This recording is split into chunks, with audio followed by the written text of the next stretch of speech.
Hey everybody, welcome to week 5. This week we're going to jump into talking about the strategic alignment of IT.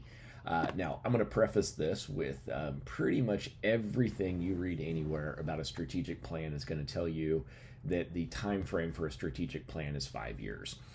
While I completely agree with that, every organization should have a strategic plan and you should try and project out what the next 5 years looks like.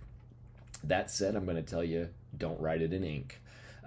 Specifically with the IT assets, there is nobody that can tell me what the state of IT is going to look like 5 years from now. I would even dare say 2 years from now. So we do the best we can in writing a strategic plan that involves IT.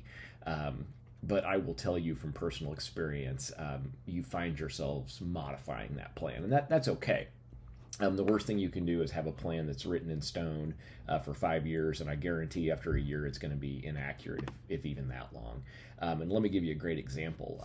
In a job I used to have, I used to be responsible for selling storage space in our data center. And organizations would align annually and look at their storage consumption for the year prior and then try to guesstimate what they needed for the future year so they could allocate budget. More often than not, we're talking 75-80% of the time, I was having to reach out to that client 2/3 of the way through the year, or sometimes 6 months into the year, and say, hey, you're already about out of storage, you need to add some more. And the reaction was always, how can that be? We added 20% more than we used last year.